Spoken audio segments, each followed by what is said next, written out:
کر رہی ہے تو یہ نوجوان کہنے لگا ہے میری بیوی آپ کہاں جا رہی ہو, سامان پیک کیوں کر رہی ہو, وجہ کیا ہے کہ سامان پیک کر رہی ہو؟ تو وہ بیوی کہتی ہے جس کے ہاتھ سے اپنی ماں محفوظ نہ ہو, ماں کی عزت محفوظ نہ ہو, ماں ماری جائے اس کے گھر میں بیوی نہیں رہ سکتی. جو اپنی ماں کا نہیں ہوا اور بیوی کا کیا ہوگا؟ بس لگے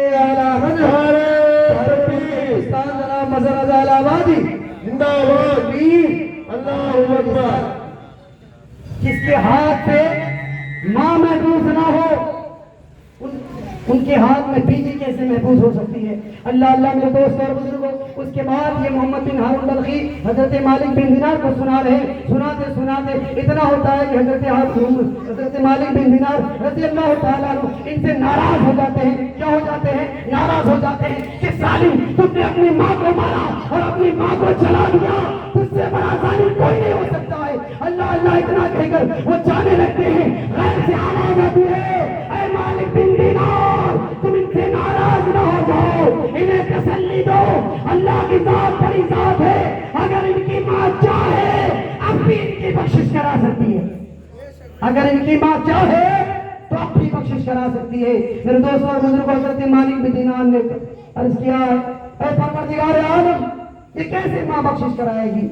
پھر حکم ہوا کہ جب قیامت قائم ہوگا اللہ کے یہاں یہ عدالت یہ ماں کیس کرے گی, اپنا مقدمہ دائر کرے گی اللہ کی عدالت میں, اور اللہ سے کہے گی اے مولا, اے خالق جو سما, اے مالک دونوں جہاں, تم نے مجھے بیٹا دیا اور میں نے اسے جواب دیا, انہوں نے مجھے ایک ہاتھ مار کر آگ میں گرایا اور میں جل کے مر گئی, مولا یہ جہنم دے دے. پھر اللہ کا حکم ہوگا اور فرشتے انہیں جہنم کی طرف لے جائیں گے, گھسیٹیں گے, جہنم طرف لے جائیں گے. وہ نوجوان چیخے گا, چلائے گا, اے میری ماں مجھے بچا لے, اے میری ماں مجھے بچا لے. پھر بار بار یہ بھی نوجوان چیخ کرے گا, وہ ماں کہے گی نہیں نہیں. پھر نوجوان اتنا زیادہ چیخے گا, جب جہنم قریب آئے گا بہت زیادہ چیخنے لگے گا. پھر ماں کی محبت غالب آئی, پھر ماں زیادہ محبت منظر آئے گی. ماں پھر کہے گی اے مولا یہ جلایا صحیح, یہ مارا صحیح, لیکن اب مجھ سے دیکھا نہیں جاتا کہ میرا بیٹا جہنم جائے. مولا میں نے معاف کرتی ہوں, تو بھی معاف کر دے. نعرہ تکبیر, نعرہ تکبیر, نعرہ رسالت, نعرہ رسالت, یا رسول اللہ. میرے دوستوں اور بزرگوں, یہی ماں کی وجہ سے آپ بتائیے اگر آج ہمارے نوجوان ماں کی خدمت نہ کریں پھر کیا کریں گے بتائیے؟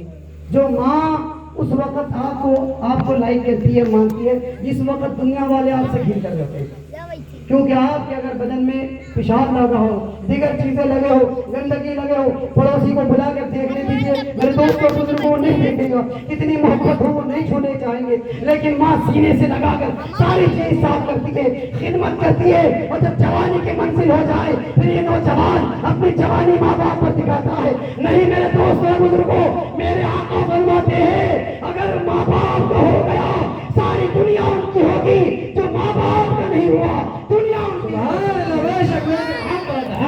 اس لیے میں بگھڑا کے ہماری نوجوان کمیٹی کو اور تمام لوگوں کو میں یہ مبارکباد دینا چاہتا ہوں کہ آپ لوگ بڑے خوش قسمت ہیں, اور نوجوان اتنے ہمارے ماشاءاللہ محنت کیے. بس 2-3 دن پہلے, 4 دن پہلے میرے خیال سے یہ بات طے ہو پائی, اور اتنی جلدی اتنا کچھ انتظام ہو جانا, اللہ کے رسول کی محفل سج جانا, اللہ اس کے رسول کی محبت میں اتنا کچھ جمع ہونا, یہ عاشق رسول کی پہچان ہے, نبی کے غلاموں کی پہچان ہے. میں دعا بھی کروں گی کہ مولا تعالیٰ آپ لوگوں کے حوصلہ ایسے ہی افزائی کرے, اور ہمیشہ آپ لوگ دین کی خدمت میں اور دین کی رہنما بن کر ابھرے, اور دین کی خدمت کے لیے اپنا تن من دھن لگائے, اور آپ کی محنتوں کو مولا اپنے بارگاہ میں قبول فرمائے. میری بیان کو ختم کر رہا ہوں. ہمارے استغفر اللہ ربی من کل ذنب و توب الیہ. السلام.